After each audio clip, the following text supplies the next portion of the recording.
Manny Pacquiao is remembered by world boxing history as a never-to-be-repeated phenomenon. The only fighter to win world championships in 8 different weight classes, from flyweight all the way to light middleweight, a record that's almost impossible to match in modern boxing. He once held 12 major world titles, conquering the belts of the WBC, WBA, IBF, and WBO, and became the oldest welterweight champion in history when he won a title at 40 years old, in a sport that's brutal with time. Manny Pacquiao was the centerpiece of the biggest fights of 2 decades, facing and defeating a long list of top names, creating the golden era of boxing pay-per-view. He was honored as Fighter of the Decade, won Fighter of the Year multiple times, and his name is enshrined in the International Boxing Hall of Fame, a place reserved only for legends who shaped the entire sport.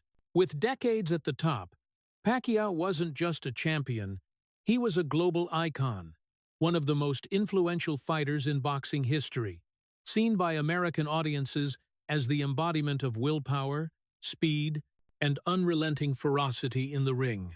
But behind that seemingly perfect record was a completely different life, where Manny Pacquiao had to exist in 2 opposing roles that were never allowed to touch each other.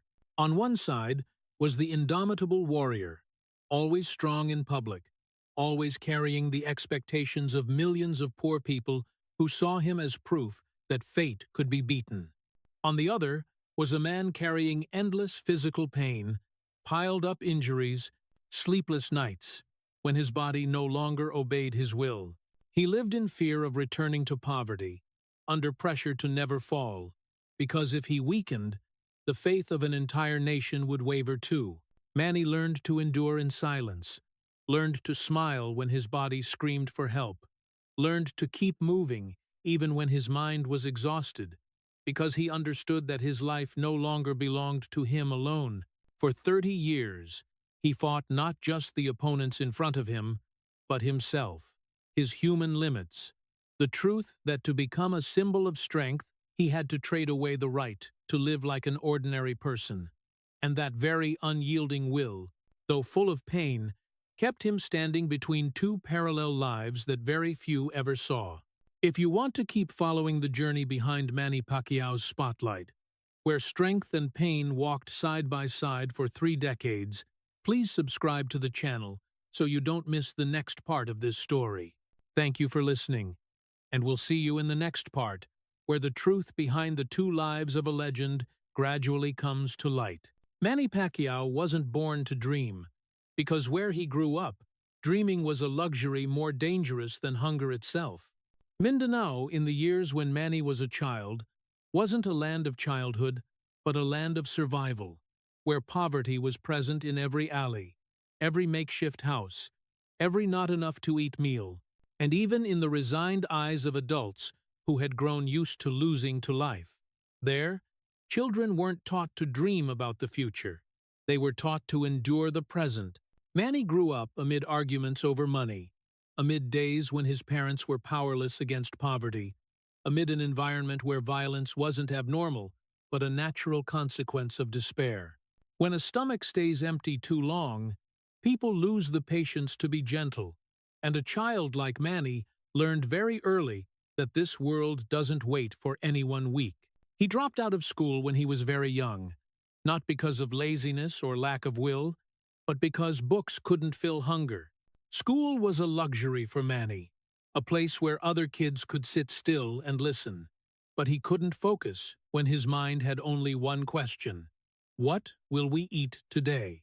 Manny hit the streets early, joining the stream of people hustling in the markets, where the smell of spoiled fish, sweat, and trash mixed into an atmosphere that adults found unbearable, but children had to learn to get used to.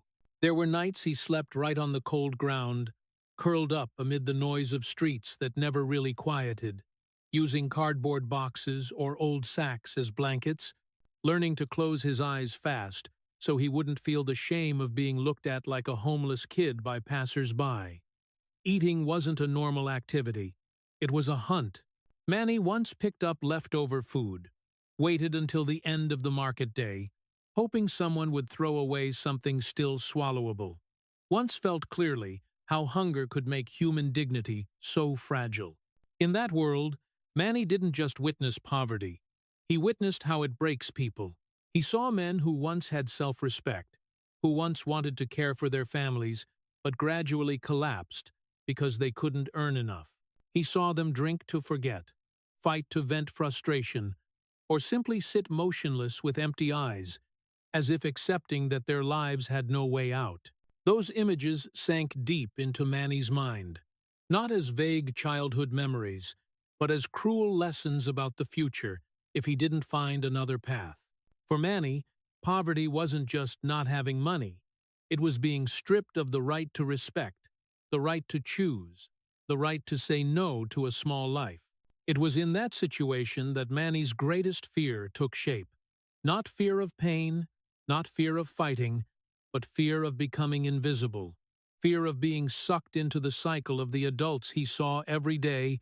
Fear that one day he too would sit there, helpless, watching his children starve like he once starved. That fear wasn't loud, but persistent, clinging to him like a shadow, pushing him to find anything that could help him escape. When Manny started stepping into makeshift boxing gyms, where the smell of sweat and blood mingled, he didn't feel afraid. Instead, he felt familiar, because at least the violence there had rules, had the chance to trade pain for money, exhaustion for opportunity. Boxing didn't come to Manny as a romantic dream, but as a survival instinct, a way not to be crushed by circumstances. Manny's childhood had no gentle memories to look back on, only bitter lessons that forced him to grow up too soon. He learned to endure, learned to stay silent, learned not to expect anyone to save him. And from those years of sleeping in markets, eating leftovers, watching adults collapse under poverty, a harsh belief formed in him. If you're not strong enough, you'll be left behind. If you don't stand up, you'll be trampled. Poverty, Manny understood very clearly, doesn't just take money. It takes dignity too. And he swore to himself that no matter the cost, he would never return to that feeling of being looked down on. That obsession, quiet but fierce, became the foundation for Manny Pacquiao's entire later life. A life where every step forward carried the memory of a child once too afraid even to dream. When Manny Pacquiao first stepped onto a boxing ring, he didn't step into a dream, he stepped into a survival bargain, where a child's fragile body had to face grown men's punches just to earn a few coins for food. In Mindanao, boxing wasn't a sport taught with theory or proper technique. It was a rough world, where the only rule was that the one who stayed standing survived, and the one who fell was forgotten. Manny fought when his bones weren't even hard yet, when his muscles hadn't developed, when every impact left lingering pain longer than normal, but he had no other choice. At an age when other kids were still allowed to be afraid, Manny learned not to let himself stop, because stopping meant going back to the streets, back to hungry nights and the feeling of being treated as if he didn't exist. The makeshift gyms Manny went to had no bright lights or cheering crowds, just the thick smell of sweat, torn punching bags, and faces with the same look, the look of people trying to punch their way out of fate. Manny didn't fight because he liked fighting. He fought because boxing gave him something the streets never did: structure, rules, and most importantly, a chance to be seen.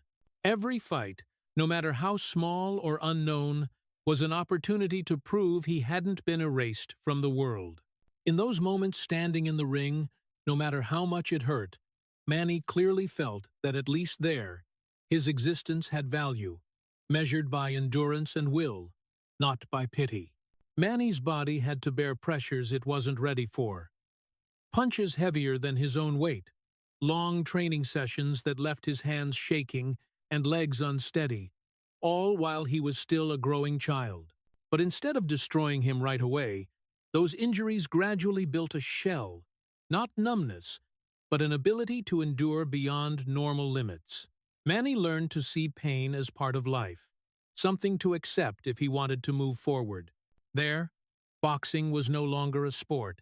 It became the only language he could use to tell the world he hadn't surrendered.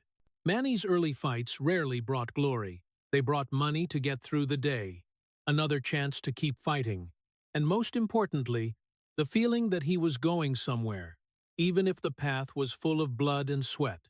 He had no time to build an identity or a romantic dream of titles. Every time he stepped into the ring, the only thought in Manny's head was to stay standing until the final bell, to leave the ring on his own feet, because if not, he'd return to the anonymous life he feared more than any punch. It was in those years that a quiet truth formed in Manny. Boxing wasn't the destination, it was the escape. He didn't dream of becoming champion. He dreamed of surviving long enough not to be swept away. Every punch he threw wasn't just aimed at his opponent. It was aimed at the memories of nights sleeping in markets, days of hunger that made his head spin, the contemptuous looks from others. Boxing gave Manny a temporary identity, a way not to dissolve into the nameless crowd of poor people just trying to get by day to day. But every escape has its price. The more he fought, the more Manny realized that boxing didn't just keep him in the world, it started to take him over. His body got used to pain, his mind got used to confrontation, and gradually, life outside the ring became unfamiliar. Manny no longer knew who he was without gloves on, no longer knew what value he had beyond his punches. That dependence, even if not yet named, planted the seed for a life split in two, one person existing for the world and another person hidden behind the bruises. In this phase, Manny wasn't yet an icon, wasn't yet the hope of an entire nation. He was just a kid trading his health and childhood to buy the right to keep surviving. But that very quiet trade-off laid the foundation for everything that would come later. Boxing saved Manny from slowly dying in obscurity, but at the same time, it locked him into a path where every step forward demanded more, hurt more, and was more ruthless. And even though he didn't realize it then, from the moment Manny first stepped into the ring with that still immature body, his life was shaped into an endless series of battles where disappearing from the world was the greatest fear, and standing firm, even in pain, became the only way to exist. When Manny Pacquiao started winning, everything changed in ways he himself wasn't prepared for. Those early victories didn't just bring more money or bigger opportunities, they brought a new kind of gaze from the world around him, the gaze of expectation. Philippine media quickly recognized in Manny a story their country had waited too long for. A skinny, undereducated poor kid from Mindanao who beat bigger, stronger opponents as if fate had finally given in. The press called him with bigger and heavier words each time, and in every article, Manny was no longer a specific person.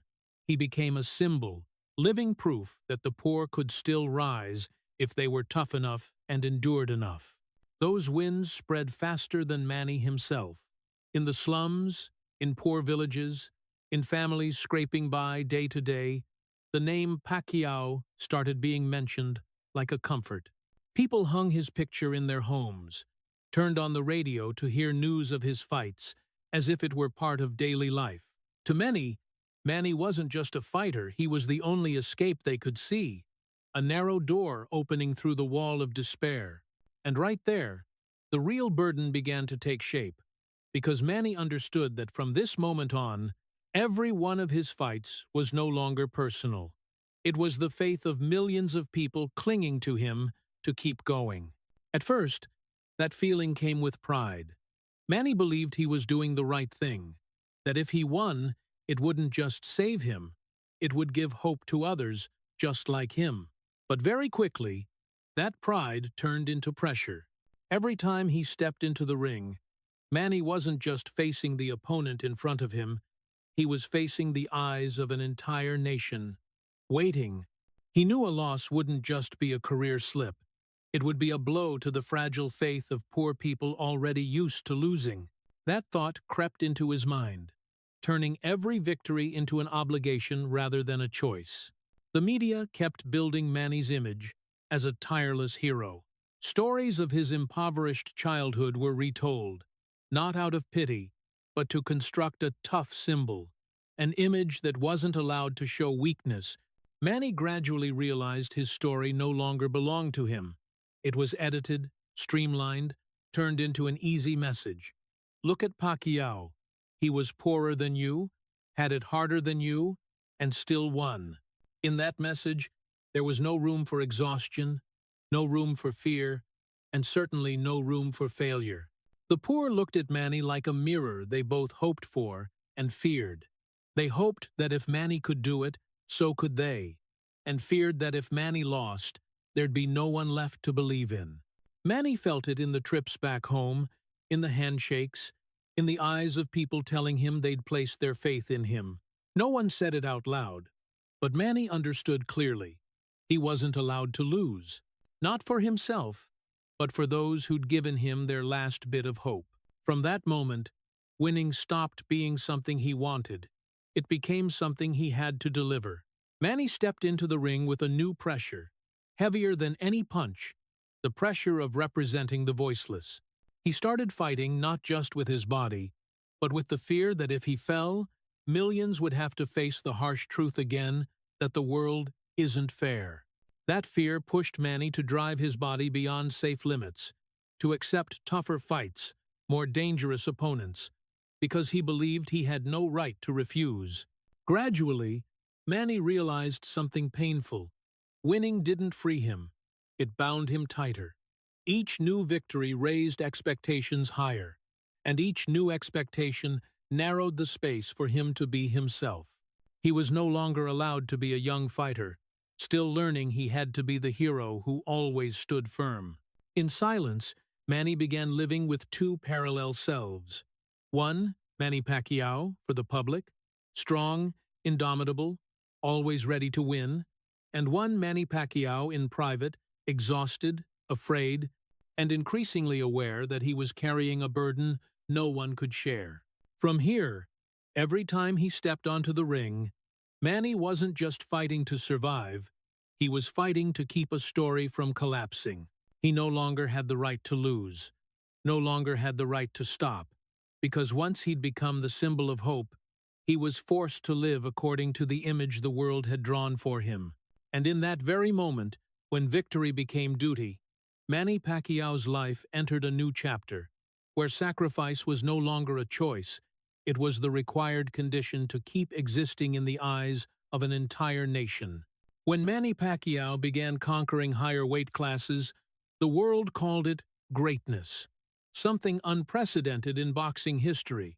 But to him, it was a daily, hourly process of self-erasure, silent but ruthless.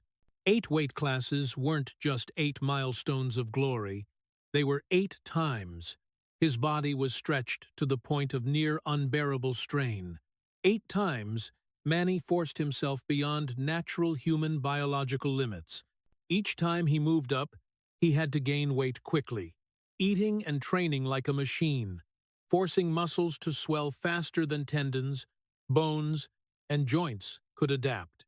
Then, when he had to drop back down, he endured brutal weight cuts, starving, dehydrating to shed weight, while his strength drained away too. That process repeated not once, but over many years, like a legalized chain of torture under bright lights and cheering crowds. At each new weight class, Manny faced bigger, heavier, stronger opponents, people with natural advantages he never had. To compensate, he had to fight faster, throw more, and absorb more punishment.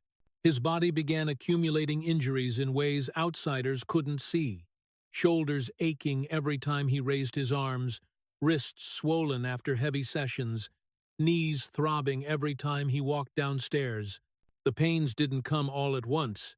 They came in turns, as if his body was sending out distress signals one by one.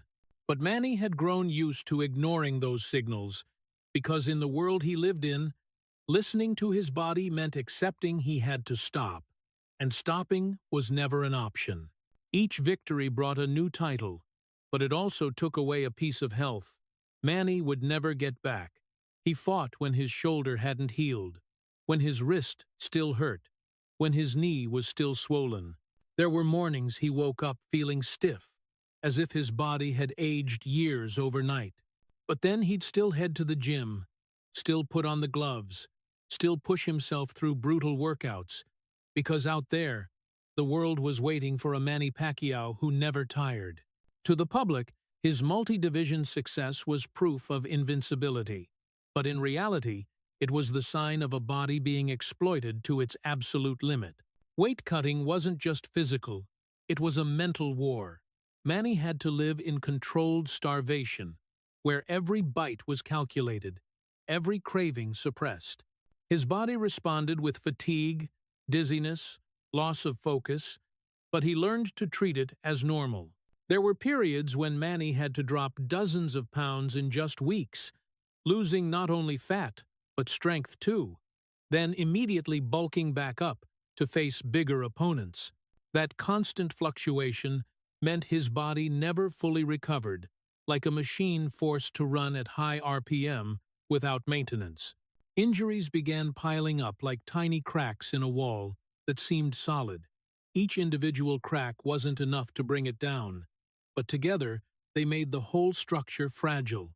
Manny felt it in the rare moments alone, without cameras or trainers around, the dull aches, the sleepless nights when his body couldn't find a comfortable position, the mornings needing minutes just to get out of bed.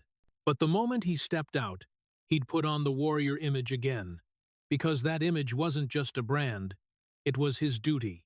There were fights where Manny stepped into the ring when his body was screaming for help, shoulders that couldn't lift high, legs no longer as fluid, reflexes a beat slower. Any other fighter in that condition might have withdrawn or postponed, but not Manny. He knew every withdrawal would be seen as weakness, and that weakness would shake the faith of those who'd bet their hope on him. So he chose to keep fighting, accepting pain as part of the job, as the price to keep his story from breaking. In the spotlight of those championships, no one counted the times Manny left the gym with hands wrapped in tape, the times he needed pain injections just to train again, the times he told himself, just get through this one more fight. The numbers of titles are recorded in history books, but the numbers of pain live only in his memory. And that very gap creates the silent tragedy. The world saw a string of victories while Manny felt a string of losses. Each new weight class was a challenge not just in technique, but in accepting trade-offs. Manny understood there was no other path to staying at the top except to keep sacrificing his body. He traded present comfort for the chance to keep standing in the ring, traded long-term health for the public's short-term faith. Those decisions weren't always made in full clarity, because the pressure to win, to represent, to maintain the image was always there, like a whisper that never shut off. At the peak of his career, Manny Pacquiao was no longer a fighter chasing glory. He was someone trying to hold on to it at any cost. 8 weight classes became proof of the extraordinary, but also a map of injuries stretching across his entire body. Every victory brought applause, but it also left behind a piece of irrecoverable health. And while the world praised Manny as a living miracle, he himself began to understand that the price of becoming that miracle was, little by little, leaving pieces of himself on the road to the top. After a string of back-to-back victories, when the ring lights grew brighter, and Manny Pacquiao's name was chanted like an invincible symbol, another life quietly formed backstage where there were no cheers, no championship belts, just an exhausted man trying to patch together the broken pieces of himself. In the ring, Manny was the embodiment of controlled ferocity, a warrior charging at opponents with speed and intensity that left audiences breathless, hands unleashing combinations as if tireless, eyes cold and focused, never showing a single moment of hesitation. There, he wasn't allowed to slow down, wasn't allowed to show softness, because every second on the ring was seen as a test of the image the world had assigned him. But the moment the fight ended, when the bell rang and the lights dimmed, Manny stepped out of the ring, feeling completely different. His body hurt so much that every step became an effort. Every breath carried exhaustion accumulated over years that had never been released. There were nights, after taking off the gloves, when he'd sit silently in the locker room, sweat drying on his skin, muscles twitching, and in his head there was nothing left but a cold emptiness. That emptiness didn't come from defeat or victory. It came from having to sustain an intensity of living that no one could endure long term. Manny began to realize that when the cheers stopped, he didn't know who he was if he wasn't the one fighting. It was in those voids that Manny turned to alcohol and gambling as ways to numb the feeling, not because he loved them, but because they gave him a temporary escape from the pressure to always be strong. Alcohol helped him forget physical pain for a moment, helped sleep come faster, even if it wasn't deep. Gambling brought the familiar rush of risk, a different kind of adrenaline when he couldn't find it anywhere else outside the ring. But just like boxing, these things didn't free him. They pulled him into a new spiral of loss of control. Each time he woke up after a night like that, Manny faced guilt, the fear that he was losing himself, that the life outside the ring was slipping out of his grasp. Those two parallel lives gradually separated more clearly. By day, Manny was the nation's hero, appearing in public with a smile and confidence honed through hundreds of interviews. He spoke about faith, about effort, about never giving up messages the world expected from an icon. But at night, when no one was watching, Manny became a man full of fear. Fear that if he stopped winning, he'd become meaningless. Fear that if he stopped, the memories of poverty, nights sleeping in markets, contemptuous looks would return. Fear that without boxing, he wouldn't know what he existed for. That imbalance made it harder and harder for Manny to find peace. He had everything an outsider would call success, yet he lacked the sense of safety he'd been searching for since he was a child. Each new victory reinforced the heroic image, but it also deepened the gap between his public self and his real self. Manny began to understand that he was living a life built to serve others' expectations, while his private human side was pushed into the shadows, where only fear and exhaustion lived. There were times Manny wondered if he was destroying himself, but that question was quickly silenced by the fight schedule, by the calls, by the responsibilities to keep going. He didn't allow himself to stop and think too long, because thinking too much meant facing the truth that this life wasn't sustainable. Instead, he threw himself into training, into the next fight, as if just keeping moving would keep the hard questions from catching up. Manny's double life wasn't intentional deceit. It was a survival mechanism. He learned to split himself in order to exist in a world that didn't allow weakness. One part of him was for the world, for the lights, for the cheers, and the never-ending expectations. The rest, fragile and full of anxiety, was kept hidden for himself, only revealed in the loneliest moments. And that very division, while helping him stay upright in his hero role, quietly eroded him from the inside, laying the foundation for the mental tragedies he would face when his body could no longer carry both lives at once.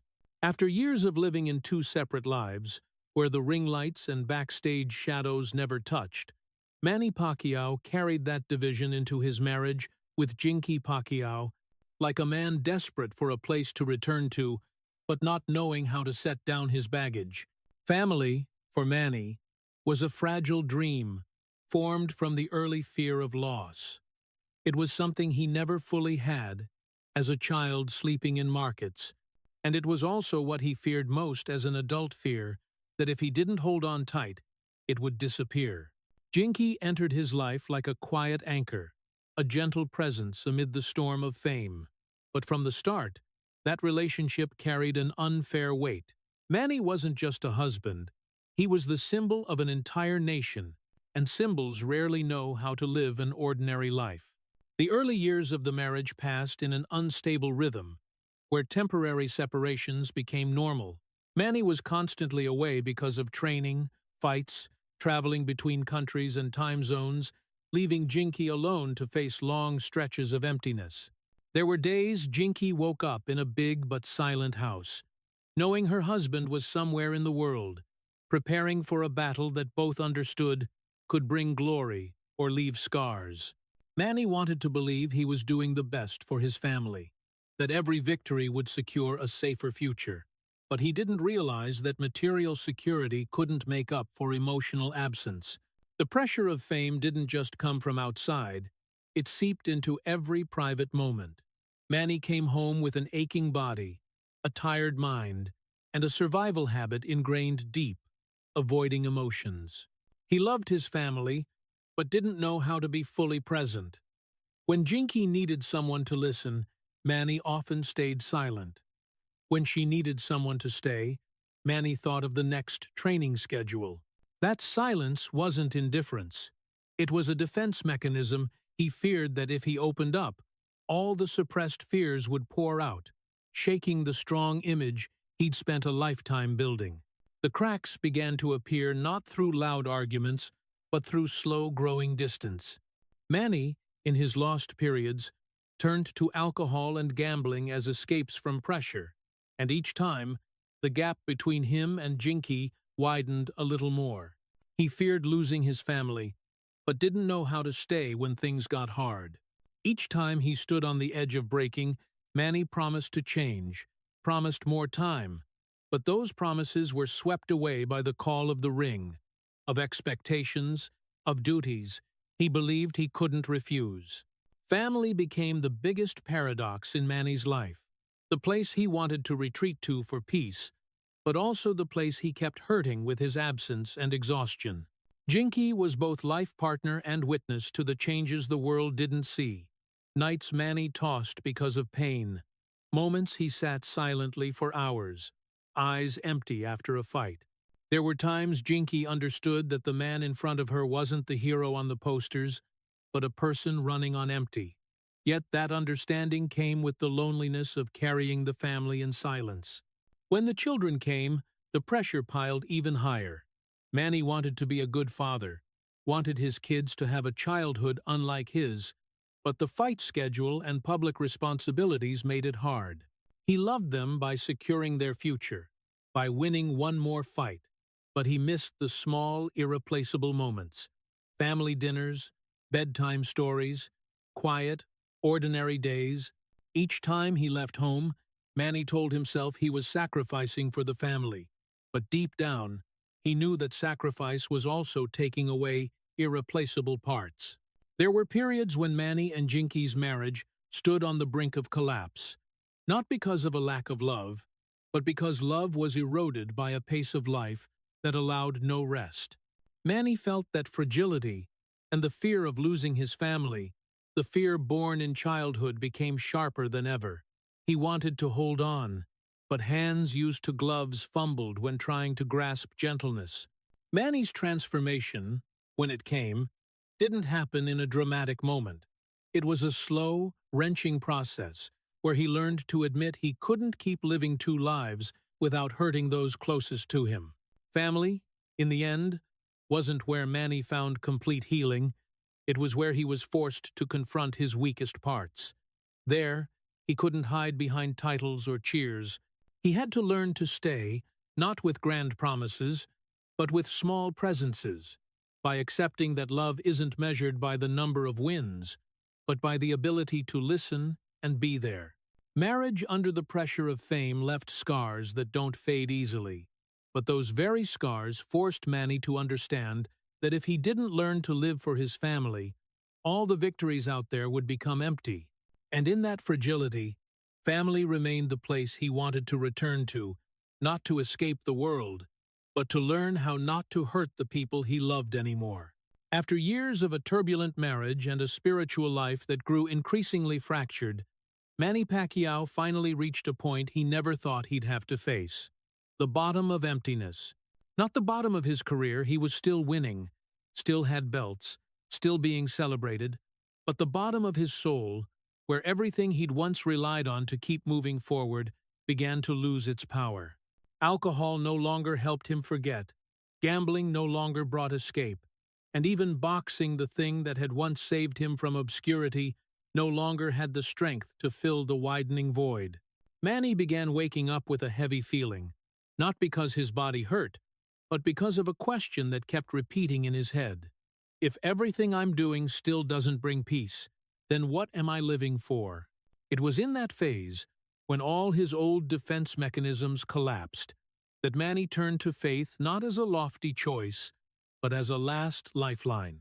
He didn't find God in calm serenity, but in desperation, in the fear that without a greater meaning to hold on to, he wouldn't be able to keep bearing the weight of the two lives he was living. Faith came to Manny not through long sermons, but through the feeling of being seen, being named, being told that his pain wasn't meaningless. For the first time in a very long while, he allowed himself to believe there was something beyond titles, beyond the lights, beyond even boxing. In faith, Manny found a new order for the chaos inside him. He began looking back at his life not just as a series of fights, but as a guided journey. The victories, the injuries, the losses in his family, all of it seemed to rearrange into a story with purpose. Manny believed he had been chosen for a greater mission, that surviving poverty, violence, and years of self-destruction wasn't random. That belief didn't erase the pain, but it gave him a reason to keep standing when everything else was shaking. However, faith didn't arrive as a miraculous cure. Manny still carried his old wounds, both physical and emotional. Memories of poverty still returned in his sleep. Pains still woke with him at night. Cracks in his marriage didn't vanish just because he prayed. The only thing that changed was how Manny looked at those things. He no longer tried to run from them. He learned to endure them with a different awareness. If this pain has meaning, then it can be borne. Faith didn't make Manny lighter, but it gave his burden shape, a name, and therefore, something he could carry. In this new role, Manny began speaking more about responsibility and mission. He saw himself not just as a fighter, but as someone entrusted to represent those without a voice, in a way that continued to reinforce his double life. By day, he was the man of faith, talking about humility, about living righteously. By night, he was still a man learning to live with wounds that had never fully healed. Faith didn't erase that contradiction. It wrapped around it, allowing Manny to exist in the paradox without collapsing. There were times when faith itself became a new pressure. Believing he was chosen for a greater mission made it even harder for Manny to allow himself to stop. He feared that stopping would mean rejecting the mission, rejecting the meaning he'd just found. So instead of freeing him from pressure, faith sometimes just changed its form. Manny kept enduring, but now it was enduring with the belief that the endurance itself had value. This helped him stay upright, but it also prolonged the cycle of sacrifice he'd lived through for decades. His family saw the change in Manny, a man less chaotic, less lost, but not necessarily more relieved. Jinky recognized that her husband was trying to find a spiritual anchor, but she also understood that faith couldn't replace presence, couldn't replace the everyday moments that had been lost.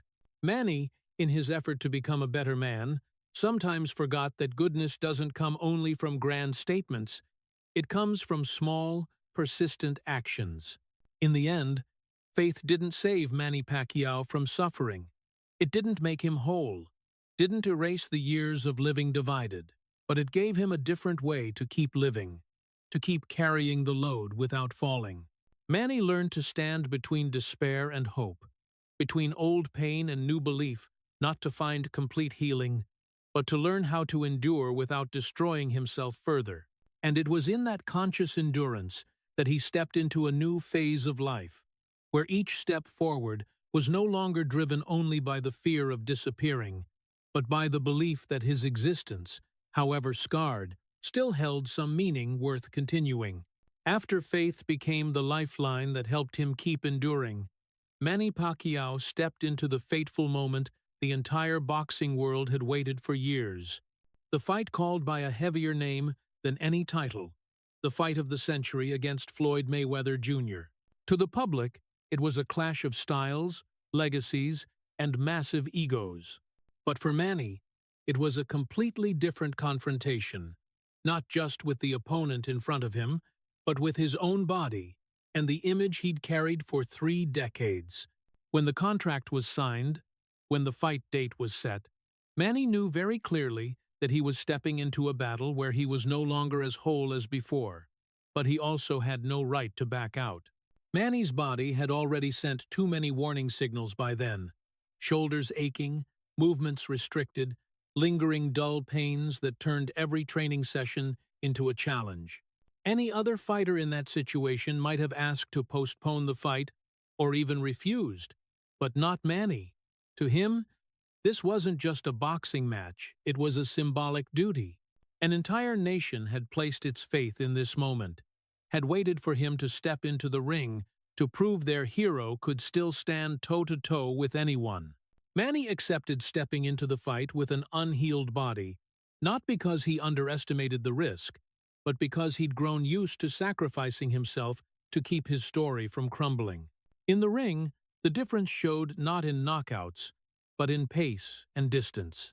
Manny was still fast, still aggressive, still charging with the instinct of a warrior forged through hundreds of rounds. But something wasn't the same as before. Punches no longer landed with absolute precision. Bursts of speed weren't as sharp, and every time Manny tried to close the gap, his body seemed a beat slower than his will. Floyd, with his cold, disciplined, defensive style, exploited every one of those moments, not needing to overpower Manny, but letting time and wear do the rest. When the fight ended, Manny didn't go down, didn't get knocked out, but he lost on the scorecards. It wasn't a devastating defeat, but it also wasn't the result the world had waited for. Doubts surfaced immediately, not just about tactics, but about Manny himself. People started asking, was he past his prime? Had his previous wins been overhyped? Did the invincible image he'd carried for years really exist? The most painful thing for Manny wasn't the loss itself. It was the feeling that, for the first time, the world was seeing him as a human with limits. After the fight, arguments erupted around Manny's injuries. He admitted he'd fought with an injured body, but that admission didn't bring the sympathy he'd hoped for. Instead, it made part of the public suspicious, seeing it as an excuse. Manny stood between two streams of criticism. If he stayed silent, he was seen as not good enough. If he spoke the truth, he was accused of making excuses. In that very moment, Manny understood more clearly than ever the price of becoming an icon. When you're lifted too high, any stumble becomes evidence for others to doubt your entire journey. The fight with Mayweather didn't take away any existing titles, but it took something more precious: the feeling of invulnerability. Manny had grown used to being judged by wins, used to every ring appearance reinforcing public faith. This time, even though he'd fought to his limit, he still couldn't meet that expectation, and that opened a crack in the image he'd carried for 30 years. Not a loud crack, a thin fracture, just enough for the light of doubt to slip in. For Manny, this defeat wasn't the end. It was a bitter wake-up call. He realized that willpower, no matter how strong, couldn't fully conquer time and wear. That fight forced him to face the truth, that he was no longer the invincible version in the public's memory. And that confrontation hurt more than any punch, because it directly threatened the identity he'd built to survive. In the days after the fight, Manny fell into a rare silence, not because he regretted stepping into the ring, but because he was trying to figure out who he was when the hero image began to waver. He was still loved, still respected, but that respect was no longer unconditional. Manny understood that from here on, every move he made would be scrutinized more closely, and every next fight would no longer be viewed with pure admiration, but with the weight for one more mistake. The legendary moment began to crack, not when Manny lost the fight, but when he realized he could no longer live as if he had no limits. The fight with Mayweather didn't destroy Manny Pacquiao, but it forced him into a different phase one, where he was no longer shielded by absolute glory. And it was from that crack that deeper questions began to form. How much longer could he keep enduring? And was continuing to fight still the right choice, when the sense of invulnerability, the thing that had kept him standing for so many years, was no longer intact? After the crack left by the fight with Mayweather, Manny Pacquiao entered the strangest phase of his career, the phase where time began to show up more clearly than any opponent. He didn't age in a single moment, he aged little by little, slowly enough to still step into the ring, but quickly enough that every time he stood in front of a mirror, he realized his reflexes no longer answered his will the way they used to. Manny's body was still strong by professional boxing standards, but it was no longer a machine that obeyed commands. Bursts of speed came half a beat slower. Dodges weren't perfectly precise anymore, and those tiny differences in boxing marked the line between controlling and being controlled. The fights that followed carried a very different kind of bitterness. Not the bitterness of clear defeat, but the bitterness of realization. Manny still won, still had flashes that made crowds leap to their feet, but between those flashes were longer and longer gaps. He felt the accumulated fatigue more clearly than ever, fatigue that couldn't be fixed with one extra training session or a familiar pep talk to himself. There were rounds where Manny heard his own breathing heavier than the cheers. There were moments when he realized he had to choose safety over imposing his pace, something the younger version of himself never did. The most painful thing wasn't getting hit. It was the moment Manny understood that his willpower, the thing that had saved him from poverty, from obscurity, from collapse, was gradually losing its absolute power. Before, when his body cried out, Manny could force it silent with determination. Now, his body no longer stayed quiet.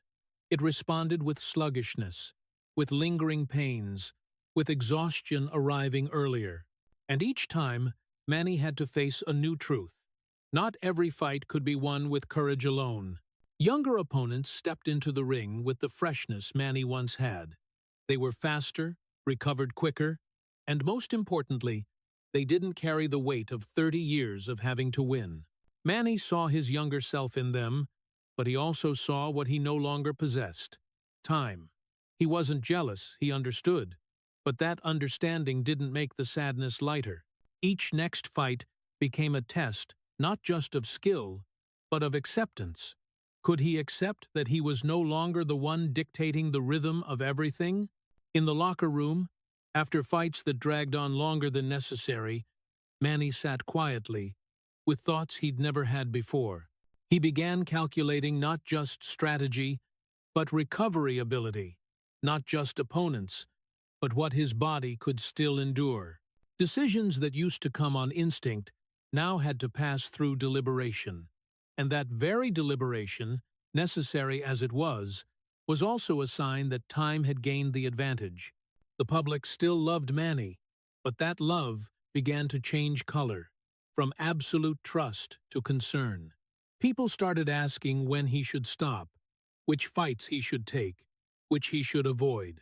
Those questions, even when asked with good intentions, still touched a deep wound. For the first time, Manny was being advised to protect himself instead of continuing to sacrifice. It left him confused, because his entire life had been built on the opposite premise: sacrifice was the only path to survival. Manny's willpower didn't disappear. It just wasn't enough anymore to beat time. He still trained hard, still prepared thoroughly, still stepped into the ring believing he could do it. But somewhere in every round, he felt an invisible pull, slow, patient, drawing him away from the peak. That pull wasn't loud or taunting. It simply existed, like an unnegotiable fact. It was in this phase that Manny began to understand his career could no longer follow the old trajectory. Each fight was no longer a step forward. It was a negotiation with time. How much would he give to stay a little longer? Those decisions weren't easy at all, because every time he stayed also meant prolonging the split between his public self and his private self. But stopping for Manny had never been a simple concept. When time began to defeat willpower, the tragedy wasn't that Manny lost more often. It was that he had to learn to live in a world where effort no longer guaranteed results. For the first time in his life, Manny Pacquiao faced limits he couldn't overcome with mental strength. And that very moment, painful as it was, also opened a new door. Not the door of victory, but of truth, that some battles aren't born to be won, but to teach a person how to let go at the right time, before everything is taken away more than they were ever ready to give. When boxing no longer filled the widening void inside, Manny Pacquiao turned to politics as a final attempt to give his life another meaning. It wasn't a spur-of-the-moment decision. It was the result of years of inner struggle, where he asked himself what else he could do for the poor people, like the boy who once slept in markets. Manny believed that if his fists had once helped him escape hunger, then his voice in a position of power could open paths for millions of others. To him, politics wasn't a new stage for fame. It was a chance to transform personal sacrifice into a collective mission. Stepping into the political arena, Manny carried the simple faith of someone who'd risen from the bottom. He spoke about poverty from memory, not statistics, about violence from emotional scars, not reports. His speeches touched many people's emotions because they saw themselves in them. But politics doesn't run on pure emotion. It demands finesse, strategy, and the ability to compromise things Manny had never been trained for in a lifetime of fighting with fists. In the ring, truth is clear. You win or you lose. In politics, truth gets fragmented, bent, and sometimes hidden behind interests. Manny entered a world where good intentions alone weren't enough to create change. He faced complex mechanisms, closed-door negotiations, and invisible barriers that even the strongest will struggle to break through. Promises of change were quickly swallowed by procedures, by factions, by the reality that one individual, no matter how famous, couldn't single-handedly save a system. Manny began to realize that politics, like boxing in the late stages of his career, was a place where time and structure could defeat determination. The belief that he could save the poor in a different way gradually clashed with harsh reality.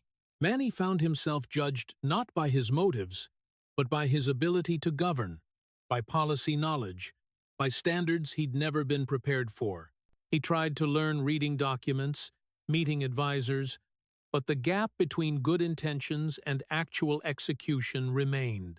Each time he faced criticism, Manny remembered the early days of boxing when he was looked down on, when he had to prove he deserved to be there. But this time, no gym was enough to make up for systemic shortcomings. No training session was enough to close the distance between ideals and reality. The failures hit harder than Manny expected. They weren't like defeats in the ring, where he could go back to training and find the next fight. Political failure brought doubt about his judgment, his ability, even his motives. People who'd once cheered began questioning. People who'd once hoped began to disappoint. Manny stood in that wave of skepticism with a familiar but deeper pain. The feeling of having tried his hardest and still not being enough. The most painful thing wasn't failing to gain the power he wanted. It was realizing he couldn't save anyone, not even himself, on this path. Manny had brought too many expectations into politics, placing on it the hope that it would heal what boxing couldn't. But politics didn't grant him release. It only reflected more clearly the limits he'd spent years avoiding. He understood that kindness doesn't automatically turn into effectiveness, that sincerity doesn't automatically create change, and that big systems don't bow to individual will. In the quiet nights after the failures, Manny faced a hard truth.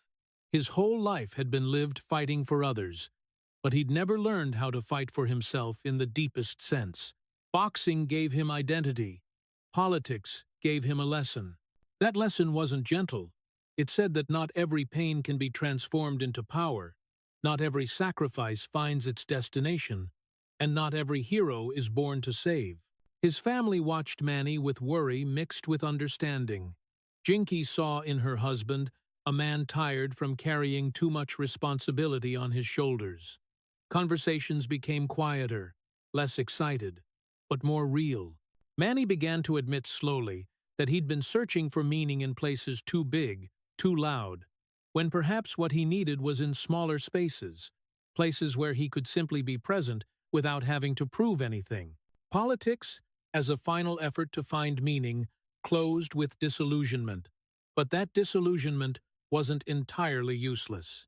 It forced Manny to look straight at his limits, to distinguish between the desire to save and actual capability.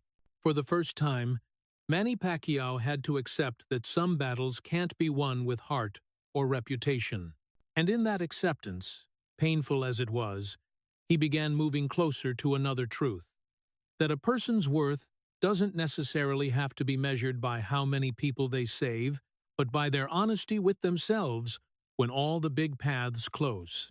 After the door to politics closed quietly, Manny Pacquiao stepped into a space he'd spent his whole life delaying, the place where every title gradually fell away. No more championship belts on his shoulders, no more position of power to stand before crowds, no more packed schedules forcing him to keep running. What remained wasn't the freedom he'd once imagined, but the raw nakedness of a man facing himself. The aching body became a constant companion, and memories full of both glory and loss, no longer hidden behind cheers. Manny realized that fame had once helped him stand firm, but it never protected him from the wear and tear of time. When the lights went out, the pains he'd grown used to ignoring for years began to speak up, shoulders aching every time the weather changed, knees creaking with every step down the stairs, wrists stiff in the mornings. These were no longer pains he could push through with training or determination. They were the marks of a life built on pushing limits too far. Manny learned to measure time by the level of discomfort in his body, not by rounds or fights anymore. When every title fell away, Manny also had to face another truth: silence. The silence of days without mandatory schedules, without goals to conquer. For someone who'd lived his entire life in a state of fighting, silence wasn't comfortable at all. It brought questions he'd postponed for too long. If he was no longer a fighter, no longer a politician, then who was he? Manny had once believed titles defined a person, but now, as those labels vanished, he had to learn how to exist without being named. Memories began to rise in unexpected ways. Old fights returned in his sleep, not as victories, but as hazy moments. A punch half a beat slow, a tired look in the locker room mirror, a bell ending a round he'd once waited for. Memories of a childhood in poverty came back too, reminding him that his original drive was never about glory, it was about survival. Manny understood that his journey didn't begin with grand dreams, and it didn't end with complete satisfaction. It was simply a string of days when he tried not to disappear. In the slower mornings, Manny saw more clearly the relationship between fame and old age.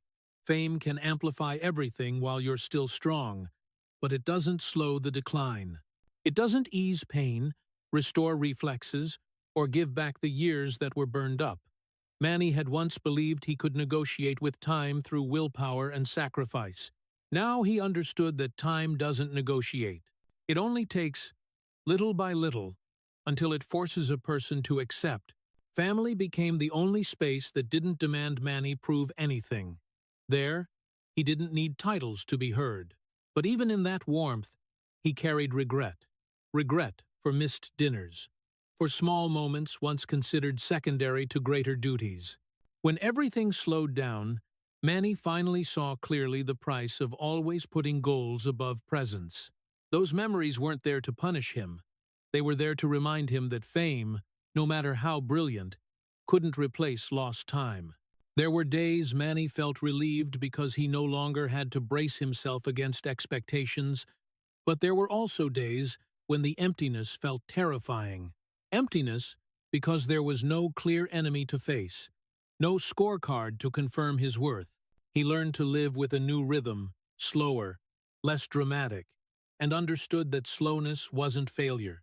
It was the condition for continuing to exist without self-destruction. When every title had fallen away, Manny faced a simple but harsh truth. Fame doesn't protect anyone from old age. It only delays the moment of confrontation, not erase it.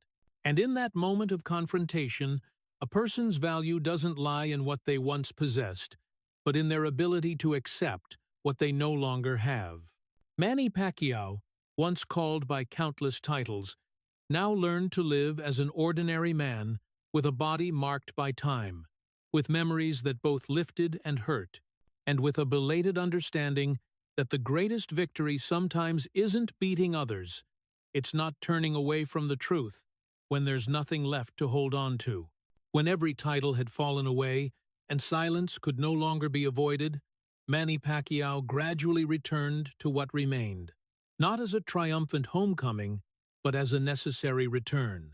No longer running from himself with packed schedules or oversized goals, Manny learned to stay in the smaller spaces of life, where there were no cheers, only real people and simple needs. Family became the closest anchor, not perfect, not loud, but real enough that he didn't have to play a role. There, Manny was no longer an icon. He was a husband, a father, a grandfather, roles that didn't demand victory, only presence.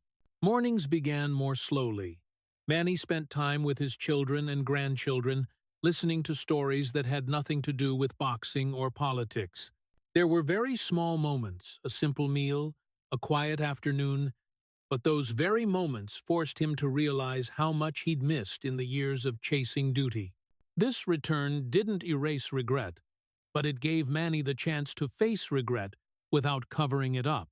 He learned to listen, not to argue or lead, but to understand.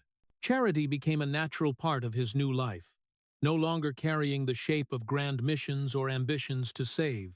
Manny no longer believed he could change systems, but he believed in small, concrete changes: houses built, meals given, learning opportunities opened. Unlike politics, charity gave Manny the feeling of touching people directly, without layers of bureaucracy. There, he didn't need speeches. He just needed to show up. That presence, humble as it was, helped Manny feel his life could still create value without spotlights.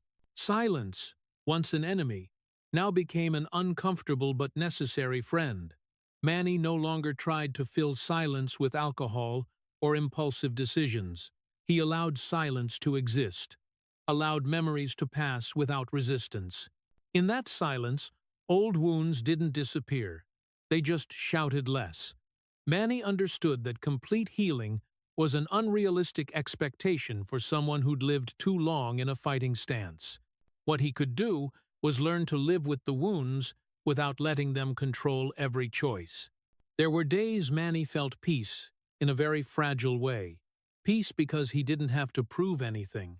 But there were also days when memories returned, bringing the familiar emptiness. He didn't try to push them away. The biggest difference from before was that Manny no longer ran from them. He let sadness stay long enough to understand where it came from, then let it leave when the time came. That wasn't healing, it was a new agreement with himself. His family watched that change with caution. They saw Manny slow down, listen more, be present more. Not every hurt was repaired, not every distance was closed, but there was a persistent, quiet effort. The effort to stay. Manny understood that staying was harder than fighting, because it brought no adrenaline or applause. But precisely because it was hard, it was what he needed to learn at this stage of his life. When Manny returned to what remained, he didn't find complete answers to all the old questions.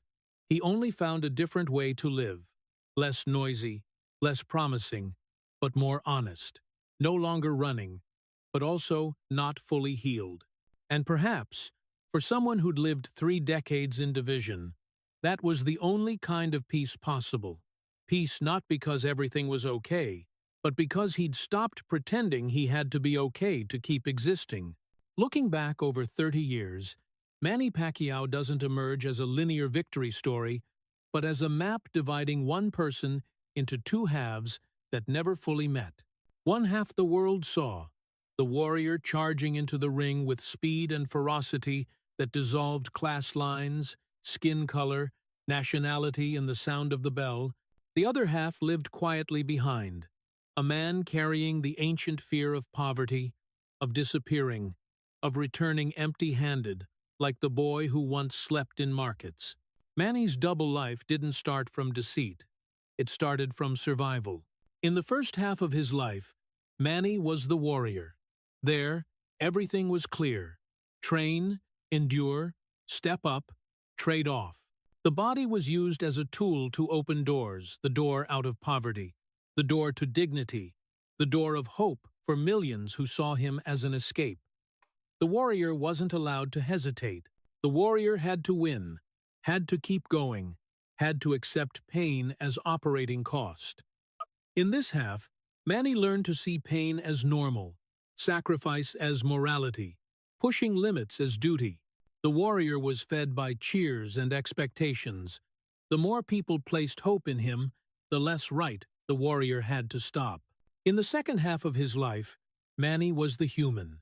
This human carried memories of hunger, fear of losing family, exhaustion accumulated from a body exploited too long. This human needed to stay, needed to be heard, needed a rhythm of life not dictated by fight clocks. But for many years, that human had to step aside. Every time it raised its head, the warrior pulled it back down with training schedules, with duties, with reminders that so many people are waiting.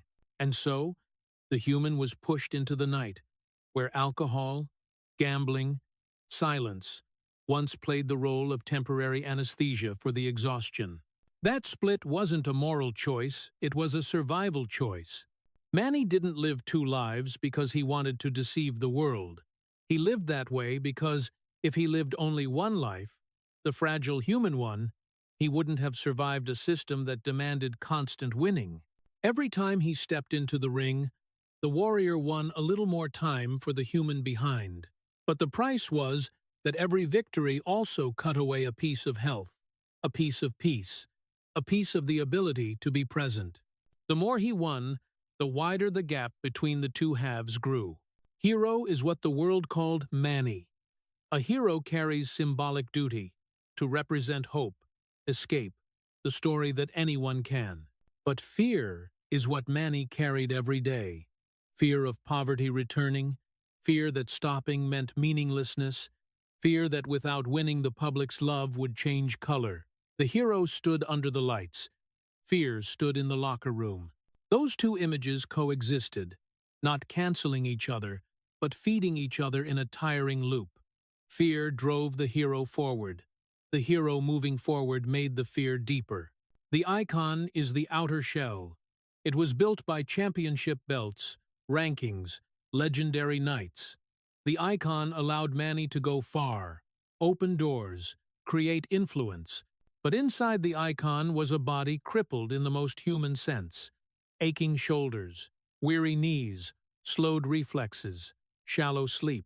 The icon doesn't feel pain. The body does. The icon doesn't age. The body ages.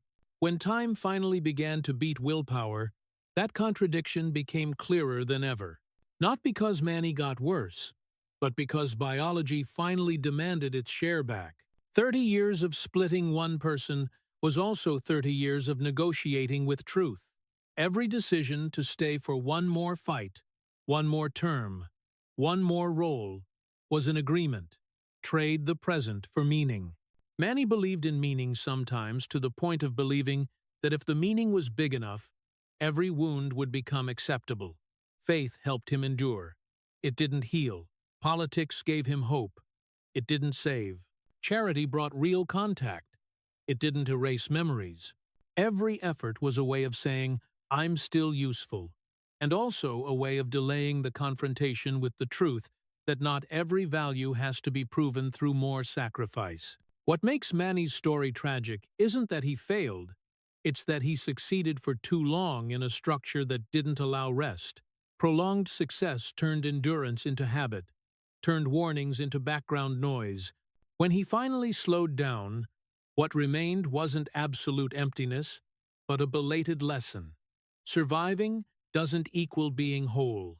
You can survive by splitting yourself in two, but the price is having to relearn how to piece the parts back together when it's too late to go back to the way things were.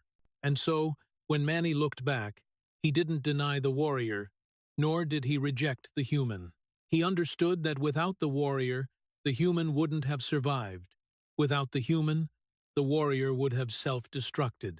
His double life was a defensive architecture, ugly in some corners, but sturdy enough to stand through the storm. It wasn't a simple moral tale. It was a survival story in a world that rewards sacrifice and punishes stopping. 30 years of splitting, one person didn't end in perfect unity, but in honest acknowledgement. Manny no longer ran, but he also wasn't fully healed.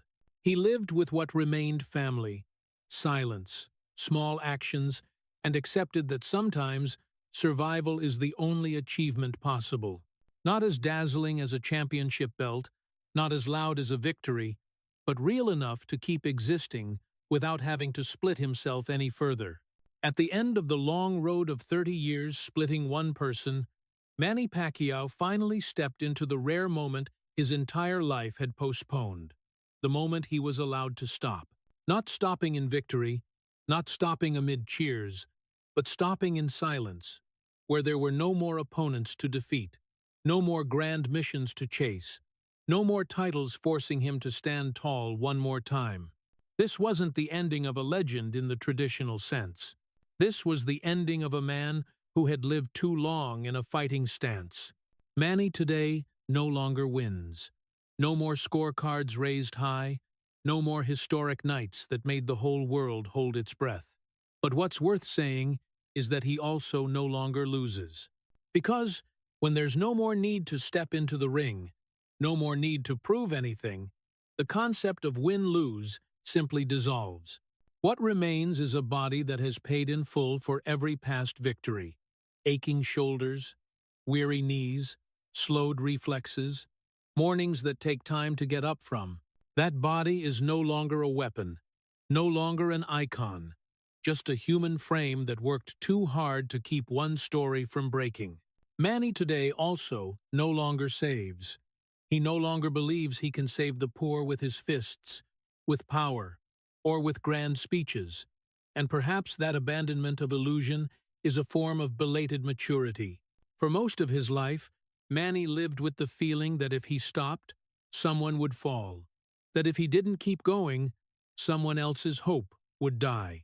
That burden turned him into a hero in the world's eyes, but also turned him into a prisoner of that very role. When he accepted that he couldn't save everyone, Manny didn't become smaller.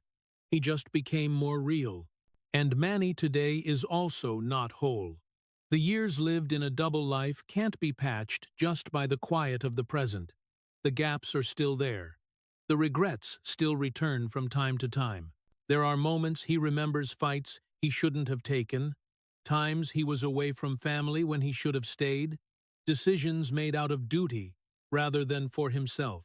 No miracle makes those cracks disappear. But the difference is, Manny no longer runs from them. He lets them exist as part of the price paid for surviving in a world that doesn't allow weakness. All that's left is a man who gave everything. Gave his youth to escape poverty. Gave his body to become an icon.